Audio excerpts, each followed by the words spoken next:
Okay, let's dive into this. Welcome to The Explainer. Today, we're going to break down a really fascinating, almost hidden world. I mean, think back to the mall you grew up going to, right? You picture this massive building, you fill it with stores, and you just sit back and watch the rent checks roll in every single month. Hundreds of shoppers walking past every day, stores basically paying you just for the privilege of standing there. It sounds so incredibly simple, but actually, scratch that. It's not simple at all. The story of how malls actually make their money, and honestly, how they can suddenly collapse, is one of the strangest and most thrilling stories in all of real estate. To really get a grip on this, we've got to peel back that illusion of simple mall ownership. Because before you make a single dollar, the upfront costs are just staggering. Building a mall means pouring millions into land, concrete, miles of wiring, and a literal mountain of permits. You could easily spend more than the price of a small hospital.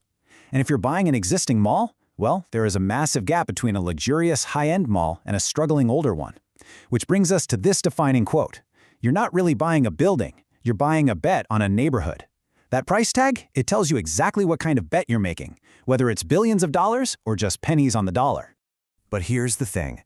Most people who own malls today, they don't own them the way you or I would own a house. They own them through something called a REIT, a real estate investment trust. Now, this structure is actually brilliant. It's legally required to pay out almost all of its profit to shareholders just to avoid corporate income tax. So what does that mean for us? It means everyday people can literally buy shares in a mall-owning REIT on the stock market for about the price of a cup of coffee. It completely spreads the risk across dozens of properties, so you entirely avoid the absolute nightmare of having to fix a 1,000,000-square-foot leaking roof all by yourself.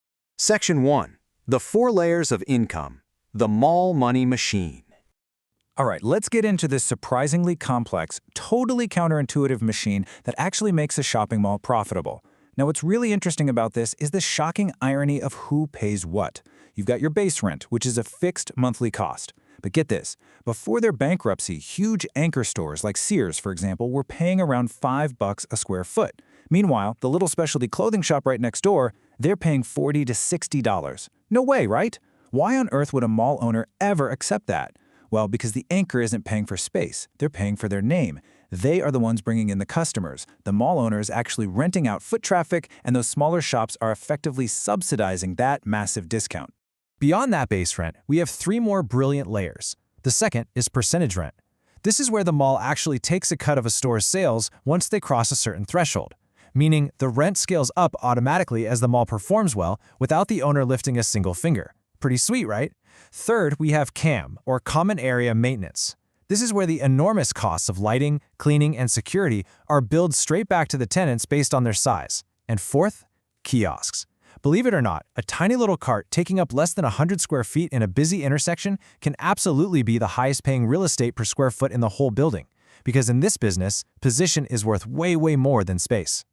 Section 2. The architecture of commerce. Designing exposure. So how is the physical building itself weaponized to maximize this entire financial system? Well, decades ago, a developer named Alfred Taubman figured out the psychological design of the modern American mall. He didn't just put up walls. He literally designed around human movement. Think about it. He spaced those massive anchor stores about 3 city blocks apart. He put escalators at the very ends of the hallways, definitely not in the middle. He even mixed artificial lighting with skylights so shoppers would literally lose track of time. And this all brilliantly illustrates Taubman's golden rule: force movement and you increase exposure. Mall owners are truly renting out foot traffic, making absolutely sure shoppers' eyes pass across dozens of small storefronts before they reach the one thing they actually came for. Section 3. The co-tenancy trapdoor, the fatal flaw. Okay, I want to change our tone just a bit here, because we're about to enter pure financial thriller territory. We really need to talk about the hidden virus that can instantly break this entire money-making machine. Buried in almost every single mall lease is something called a co-tenancy clause. It basically dictates that if a major anchor store closes, the smaller stores around it are legally allowed to pay significantly reduced rent, or, and this is crazy, even walk away from their lease entirely. You do not see this cost the day you buy the mall. Everything looks fully rented and completely perfect. You only see this trapdoor spring open the absolute second an anchor tenant decides to leave. Let's see how this instantly builds into a terrifying death spiral. Step 1. The anchor store leaves. Step 2. Those co-tenancy clauses immediately trigger slashing rent all across the mall. Step 3. Because there are now way fewer paying tenants, the fixed costs of keeping the lights on and the floors clean, those CAM bills we talked about, they skyrocket for whoever is unlucky enough to be left. Step 4. The remaining marginal tenants, completely squeezed by higher bills and way less foot traffic, flee the mall. A completely healthy-looking mall can literally collapse from just a single vacancy. Section 4. The domino effect. The Sears collapse. Let's apply this trapdoor logic to real life, focusing on what is arguably the absolute ultimate cautionary tale for mall owners everywhere. For most of the 20th century, department stores were the unquestioned backbone of the mall. But then came the 2000s. Just look at this number, 80%.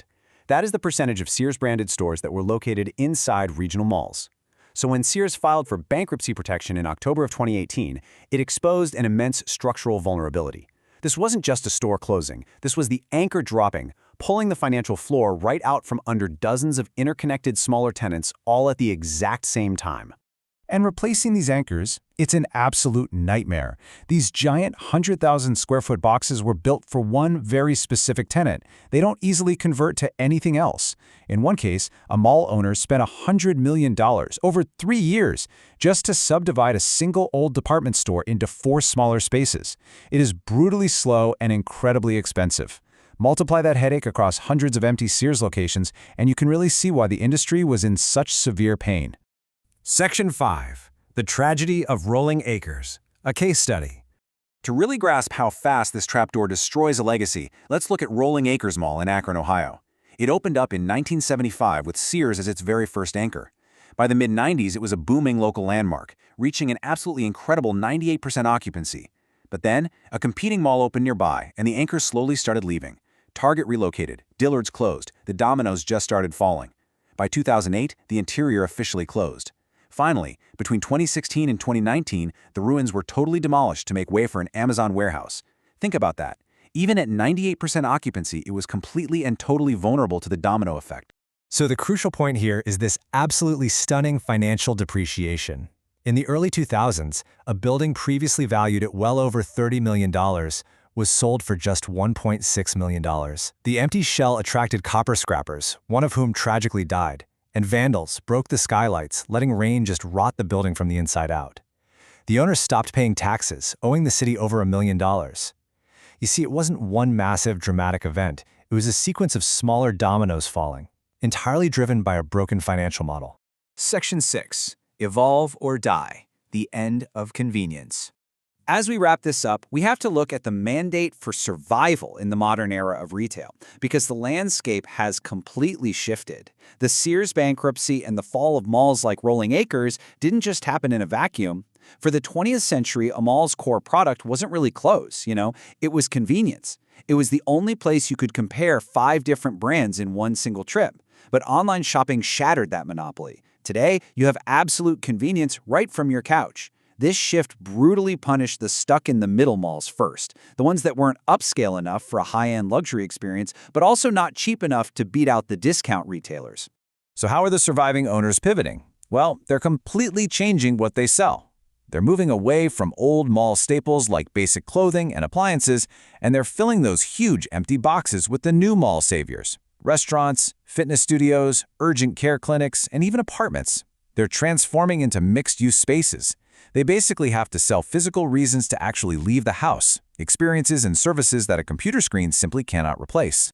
Which leaves us with this final, really profound thought to take away. The building isn't really the business. The people walking through it are. A mall looks like a building full of stores, but inside, it's a single, tightly interconnected financial web where every single tenant's survival depends entirely on the foot traffic of their neighbors. The next time you walk through a mall, I challenge you to look past the storefronts and consider the invisible economic machine working all around you. What hidden financial web will you be stepping into next? Thanks for joining me on this explainer, and keep questioning the world around you.